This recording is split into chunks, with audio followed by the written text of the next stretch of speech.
신앙생활이 어렵다고 하는 이유는 딱 한 가지입니다. The reason we say our walk of faith is hard is there's only one reason. 예, 언약과 현실이 안 맞다고 생각하기 때문이에요. It's because we think that our covenant and the reality don't match. 자, 하나님께서는 아브라함에게 아들을 약속하셨죠. God promised Abraham a son, 아브라함을 부르실 때 나이가 75세, 99세 때까지 계속 말씀만 주신 거예요. and God called Abraham at the age of 75, and until he was 99, he kept giving him that word. 사실 아브라함도 지친 겁니다. And so by that point, Abraham started to lose strength. 거의 포기 상태였다니까요. He had given up. 왜냐니까 사라가 의학적으로 임신할 수 없는 상태거든요. Why? Because Sarah, medically speaking, couldn't bear a child. 99세 때도 또 약속을 주니까 사라도 그 말을 듣고 웃은 거예요. But when he heard the same promise from God at the age of 99, Sarah heard this and even she laughed. 막 행복해서 웃은 게 아니라 이제 어이가 없어 웃은 겁니다. It was not because they were really happy about it, but it was in disbelief. 사실 우리는요, 늘 이 사이에 머물러 있어요. 언약과 현실. And so we're always stuck between the covenant and reality. 자, 그런데 100세 때 이삭을 낳은 겁니다. But when he was 100 years old, they actually had a son. 현실은 불가능하잖아요. 그런데 하나님께서는 하나님의 약속을 성취하신 거예요. So it was realistically speaking impossible, but God fulfilled his covenant. 예, 아브라함이 그걸 체험한 겁니다. And Abraham experienced this. 자, 그런데 지금 오늘 창세기 22장인데요. 이제는 하나님께서 그 사랑하는 독자 이삭을 바치래요. But now we're in Genesis chapter 22, and God tells Abraham to now sacrifice this one and only son. 여러분이 아브라함이라면 어떻게 하실래요? If you were Abraham, what would you do? 이 현실을 어떻게 받아들일까요? How would you try to understand this reality? 이런 문제를 우리는 어떻게 처리해야 될까요? How would you try to figure out this kind of problem? 이거는 뭐 상식이나 현실적인 기준으로는 해석이 불가하잖아요. You can't really comprehend it with logic or realistic terms. 이 상황이 이해가 됩니까? 이해 안 돼요. Can you come to understand this kind of situation? You can't. 이 언약과 현실이 너무 안 맞는 겁니다. And so you experience that the covenant and the reality really don't match. 자, 이때 신자는 올바른 질문을 해야 돼요. But this is when believers need to ask the correct question. 예, 하나님의 자녀로서 여러분 당연한 질문하셔야 됩니다. As children of God, you need to ask the rightful question. 그 문제에 대한 질문이 아니고요. You're not asking questions about this problem. 도대체 그 문제를 주신 하나님은 누구시냐는 거예요. But you should be asking yourself, who is this God who has allowed this problem? 하나님은 누구십니까? Who is God? 언약을 이루시는 하나님이잖아요. He's the God who fulfills his covenant. 하나님은 창조주잖아요. And he is the creator God. 그 하나님은 전능하시잖아요. And he's almighty. 그래서 하나님은 언제나 옳으십니다. And so God is always right. 하나님은 실수하지 않으세요. And he doesn't make mistakes. 하나님은 자신의 말씀을 반드시 이루시는 분입니다. And he is a God who will absolutely fulfill the word that he has given. 네, 아브라함이 이게 각인된 거예요. And this was something that was imprinted in Abraham. 그래서 여기에 대한 근거가 바로 히브리서 11장 17절에서 19절 나옵니다. And you can see evidence of this in Hebrews chapter 11, verses 17 through 19. 아브라함이 시험을 받을 때 믿음으로 이삭을 드렸으니 그는 약속들을 받은 자로 돼.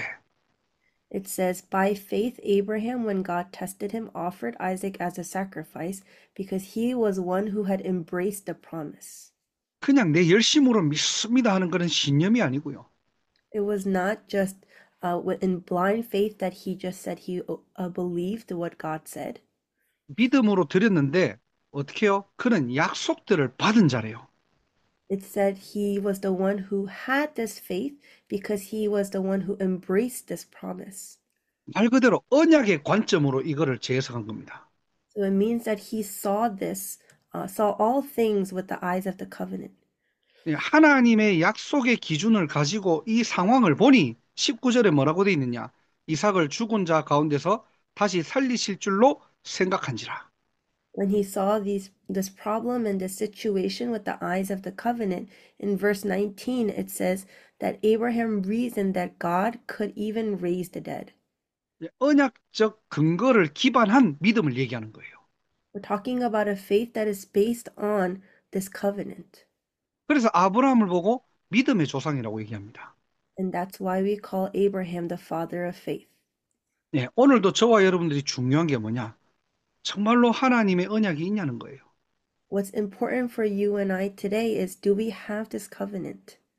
내 평생의 언약, 뭐 The, 하다 갈 co- 겁니까? the covenant for our lifelong. What are we going to do? 올해 성취될 언약을 주셨죠. 한 해 우리는 어디에 방향 맞춰 갈 겁니까? And we were given the covenant for this year. What are we aligning our direction towards for this year? 한 주간 주신 언약, 무슨 말씀과 우리가 동행할 거냐는 거예요. And the covenant that we were given for this week, what word, what covenant are we walking with throughout this week? 예, 이게 응답이에요. That is the answer. 우리가 뭔가 환경적으로, 육신적으로 받는 응답도 응답이지만은 하나님의 말씀이 있는 그 자체가 바로 응답입니다. The answers that we receive based on our situation and in the physical sense are also answers, but just the fact that we are able to be with God through the word is an answer itself. 이게 안 되는 상태로 살아가면은 늘 우리는 답을 찾는 인생으로 살아가야 돼요. And if this doesn't become an answer for us, we have to continue to live a life looking for answers. 그리스도는 모든 문제 해결자 해놓고 늘 나는 다른 답을 갈망해야 됩니다. We say Christ is the answer to all of our problems, but then in reality, we're looking for some other answer. 뭐가 좀 안 되잖아요. 늘 내 탓, 남 탓, 환경 탓, 부모 탓 해야 돼요. If something doesn't take place or something doesn't work out, you end up blaming yourself, others, your parents, or the situation. 오늘도 우리가 서밋 타임을 통해서 하나님이 내게 주신, 우리에게 주신 그 언약이 확인되어지고 편집되어지고 설계되는, 그래서 그것이 우리의 현장에 디자인되는 축복 누리시길 바랍니다. So I hope you can enjoy this blessing of this covenant being confirmed during this time, during the summit time, so that we can see it being edited, planned, and designed in our field. 자, 오늘 본문은 아들을 바치기 위해서 지금 아브라함과 이삭이 모리아 산으로 올라가죠.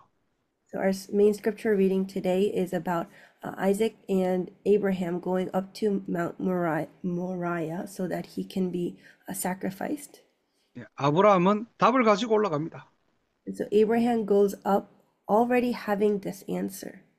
아들을 내리치려고 할 때 하나님은 이삭 대신 수양을 준비하시고 그것을 번제로 받으시죠. And when he tries to kill his son, God provides a ram that Abraham is able to offer as a burnt sacrifice. 이 수양은 무엇을 의미합니까? 바로 그리스도를 의미하는 겁니다. And this ram signifies Christ. 예, 창세기 3장 죄와 사망을 이기신 영원한 이름이에요. It is the eternal name that has completely overcome the sin and death of Genesis chapter 3. 예, 네피림 시대의 저주와 재앙을 막을 이름입니다. And it's the name to block the sins and curses of the Nephilim age. 예, 개인마다 파고드는 영적 문제를 치유할 수 있는 유일한 이름 바로 그리스도예요. And it's the only unique name that is able to heal these individual spiritual problems that we have. 그래서 첫 번째로 이 이름은 우리의 과거, 우리의 운명을 바꾸는 이름이에요. And so firstly, this name is the name that has changed our past and our fate. 예, 그리스도께서 십자가에서 자기의 피로 영원한 속죄를 이루신 겁니다. Christ, when he died on the cross, gave us eternal redemption. 예, 한 번이 아닙니다. 영원한 속죄예요. It was not just a one-time redemption, but it's eternal. 그래서 다 이루었다는 겁니다. And so that's why he says everything is finished. 예, 그리스도로 모든 문제가 끝났다는 거예요. It means that all problems have been finished and solved through Christ. 우리는 그 피로만 성소에 들어갈 담력을 얻게 됩니다. And only through that blood do we have the right to enter into the most holy place. 예, 성소는 하나님을 의미하는 거죠. And this holy of holies it represents meeting God. 예, 창세기 3장 이후로 인간은 하나님 만날 수 없어요. After the incident of Genesis chapter 3, mankind are not able to meet God. 하나님 만날 수 있는 담대함이 뭐냐? 예수의 피밖에 없는 겁니다. The only way we're able to meet God is through the blood of Christ. 그 피로 저와 여러분들은 하나님 자녀가 되었다니까요. 이게 저와 여러분들의 신분이에요. And we have become children of God through that blood, and so that is our status. 예, 혈과 육을 함께 지니심은 죽음을 통하여 죽음의 세력을 잡은 자 마귀를 멸하시며 He overcame and destroyed the works of Satan as he came in flesh and died for us. 예, 예수의 피로 모든 사단의 권세는 박살났다는 겁니다. 저와 여러분들의 권세예요. And by the blood of Christ, all the power and the authority of Satan have been crushed, and that is the authority that we now have. 그래서 저와 여러분들의 과거에서는 이미 해방받았다는 겁니다. So you and I have already been freed and liberated from our past. 이미 승리한 겁니다. So we're already victorious. 그래서 우리는 더 이상 과거에 잡히는 인생 안 살면 되는 거예요. So we need to just live a life that is no longer stuck in our past. 예, 과거에 잡히지 않으면 됩니다. We just need to not be stuck by our past. 어떻게 하면 되죠? So what must we do? 이 과거라는 어두움을 어떻게 우리는 해방할 수 있습니까? 그리스도로 이미 해방되었는데 어떻게 해요, 우리의 삶에서? We've already been liberated by Christ from the darkness of our past, but how can we realistically continue to enjoy that and come out of that? 간단해, 우리가 빛 앞으로 나아가는 겁니다. It's simple. It's simply by going towards the light. 자, 과거는 이미 해방되었지만은 없어지지는 않거든요. Even though we've been liberated and freed from our past, it doesn't go away. 어둠으로 계속 따라와요. It continues to follow us through darkness. 이 어두움을 이길 수 있는 빛의 복음을 우리에게 주셨다니까요. And so that's why God has given us this light that can overcome this. 여러분들 한 가지만 생각하면 됩니다. 빛을 등지고 있지만 않으면 돼요.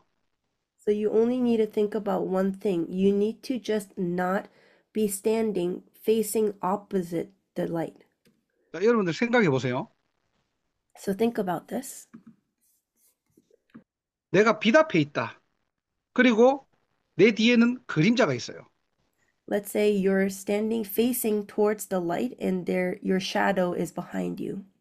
그럼 어떻게 되죠? 그림자가 절대 나를 앞서갈 수 없어요. Then that means that your shadow can never be out in front of you. 그런데 우리는 자꾸 그 그림자를 뭔가 해결하기 위해서 노력을 하고 애를 쓰고 힘쓰려고 자꾸 빛을 등지고 살아가는 거예요. But in order to try to solve this and resolve this shadow that keeps following you, you in your own efforts, turn around and face towards the shadow away from the light. 약간만 막 실수해도 창세기 3장 약간만 좀 어려움 당해도 내 탓, 뭐 내 문제 깨닫는 건 좋지만은 우리가 그것을 이미 해방받았기 때문에 우리 뭐 해야 됩니까? 더욱더 복음 앞으로 나아가는 겁니다. So even if you face a little problem, you blame yourself and say, oh, it's my Genesis 3, and you continue to face towards the problem instead of walking out towards the light. 간단해요. 여러분들의 어두움, 과거의 문제를 해결할 수 있는 방법이 뭐냐? 빛 앞으로 전진하는 겁니다. The answer to solving the darkness that keeps following you is simple, which is to walk out towards the light. 넘어져도 괜찮아요. 무너져도 괜찮아요. 왜냐? 우리는 생명의 복음 앞으로 계속 나아가는 게 신앙생활이에요. And it's okay if you fall or crumble because as long as you get back up and walk out towards the gospel of life. 내 뒤에 있는 그림자가 절대 나를 앞서가지 못합니다. And if you are able to do that, then the shadow that is out behind you can never come out in front of you. 내가 자꾸 등지고 있으니까, 빛에 등지고 있으니까 자꾸 어두움과 함께 하는 거예요. But because you keep turning around and facing opposite of the light, you continue to stay stuck in that darkness. 자책하는 겁니다. 내가 또 넘어졌구나. 창세기 3장인데 이게. And you keep blaming yourself, saying, "Oh, I've fallen again, and this is my Genesis 3." 또 문제를 막 분석하기도 해요.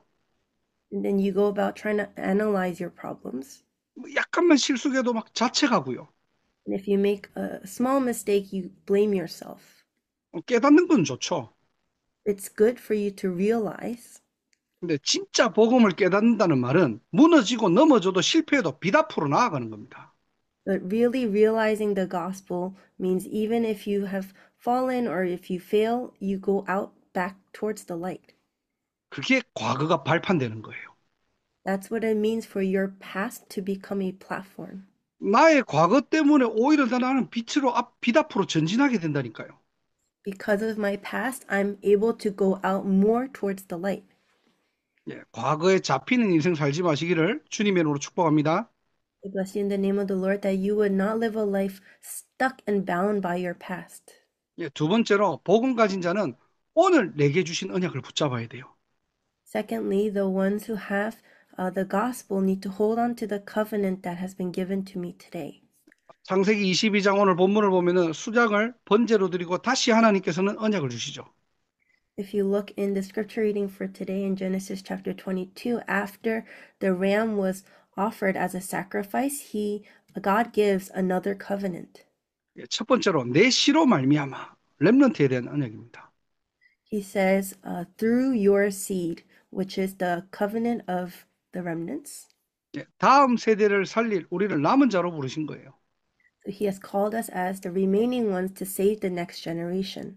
그래서 우리 후대들에게 진짜 오직의 비밀 전달해야 됩니다. That's why to our posterity we need to relay this answer of only. 복음을 그냥 머리로 이해하는 정도가 아니고요. It's not a gospel that we just understand in our heads. 진짜 하나님께서 내게 주신 나의 복음을 찾도록 도와줘야 되는 거예요. You need to help them really realize this gospel, my gospel that God has given to me. 예, 복음의 당위성을 전달하는 겁니다. And we need to relay the rightfulness of and the necessity of this gospel. 그리고 두 번째로 내 씨가 대적의 문을 얻으리라 그랬죠. And then secondly, it says that your descendants will take possession of the cities of their enemies. 예, 눈에 보이지 않는 창세기 3장, 6장, 11장은 지금도 계속됩니다. The Genesis 3, 6, and 11 that is unseen to our eyes, that are invisible, are still happening. 이게 세상에 뿌리 내렸고 문화로 지금 흘러가고 있다니까요. And this has rooted out into the world and is invading our culture. 이 망대를 무너뜨릴 수 있는 렘넌트 키우라는 거예요. So we need to raise up the remnants who are able to break down this partisan. 그래서 우리가 해야 될 게 있습니다. So there's something we must do. 예, 우리 자신도 위해서지만은 내 후대를 위해서 반드시 받아야 될 응답들이 있어요. There's a covenant that we must receive not just for ourselves, but also for our posterity. 예, 영적 싸움을 할 수가 있는 순례자의 힘, 보좌의 능력을 회복해야 돼요. We need to restore the power of the pilgrim and the power of the throne for ourselves and for the posterity. 자, 우리가 이번 주 강단을 다시 한번 또 좀 확인해야 됩니다. Let's look back at our pulpit for this week. 자, 예후라는 인물이 하나님의 말씀을 다 성취하고 응답을 받았지만은 렘넌트 운동 놓친 거예요. After Jehu fulfilled the word and the covenant that God had given to him, he lost hold of the remnant movement. 예, 바알 신상을 완전히 깨부셔버렸다니까요. He completely destroyed the idols and Baal. 그런데 성경에 보면은 금송아지 신상은 남겨뒀다고 하죠. But it says in the Bible that he left the golden calves. 왜 그랬을까요? Why do you think he did that? 예후가 그걸 몰랐을까요? Do you think Jehu didn't know? 이 금송아지를 버리지 못하는 이유는요. 그 정권 유지와 관련이 있거든요.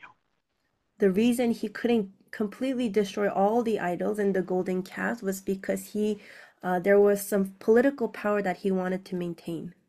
분명히 하나님께서 그 4대를 하나님께서 왕위를 이렇게 유지할 수 있도록 그 언약을, 그 축복을 주셨음에도 불구하고 현실을 본 겁니다. He looked at the reality, even though God had promised that God would continue his family line to the fourth generation to be able to sit on the throne. 자, 이스라엘 사람들은 절기마다 예루살렘에 가서 예배를 드리거든요. The Israelites went down to Jerusalem to give worship. 자, 이제 예후라는 인물이 남과 북을 하나를 완전 통합했잖아요. But Jehu brought the north and the south together as one. 근데 이 예루살렘은 남쪽 유다에 있거든요. 유다 땅에 있거든요. But Judah was down in the south. 자기가 지금 있는 곳은 북이스라엘이에요. 북쪽에 있어요. But he was sitting up in the north in Israel. 그럼 이제 예배를 드리러 가려면 자연스럽게 남쪽으로 가야 되잖아요. But in order to give the worship, that means that all the people would travel down south. 이 백성들이 남유다 쪽으로 마음이 향할까 봐 어떻게 하느냐? 금송아지 그냥 둔 겁니다. Because he was worried that those people would all go down south and that they would more stay towards Judah, that he was afraid and kept the idols up in the north. 남쪽까지 가서 예배드리지 말고 여기서도 예배드려. He was saying, don't go down south to give worship, but stay up in the north and have worship with the golden calves here. 뭐 하나님께 예배드리든 뭐 금송아지한테 예배드리든 뭐 제사는 똑같으니까 여기서 좀 드려 그냥. Whether you're giving worship to God or to the golden calves, it doesn't even really matter. So just stay here and give worship. 예, 말씀보다 정치적 목적이 앞서다 보니까 사실은 예후는요 실패한 거예요. So in reality, Jehu experienced failure because before the word, he was so much more interested in the politics. 그 후손은 어떻게 되었을까요? So what happened to his descendants? 우상을 이기고 우상을 제거할 렘넌트가 일어나는 게 아니라 정치의 목적과 세상의 어떤 그런 문화를 위해서 아세라 신상 하나를 더 갖고 들어옵니다. So the remnant that followed was not able to completely destroy all of the idols anymore. He was more interested in the politics and the culture. 그래서 우리 렘넌트들 전도자들이 이 세상을 바르게 봐야 돼요. So remnants and evangelists must see this world correctly. 이 영적인 흐름을 바르게 알아야 됩니다. And you need to know the spiritual stream correctly. 올바른 영적 싸움을 알아야 되고 그것을 할 수 있는 힘을 가지고 누려야 돼요. And so you need to accurately know the spiritual battle that we need to fight and have this strength to be able to fight it.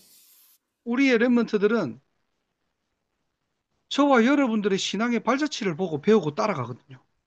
Our remnants look at the footprints that we leave behind and follow after that.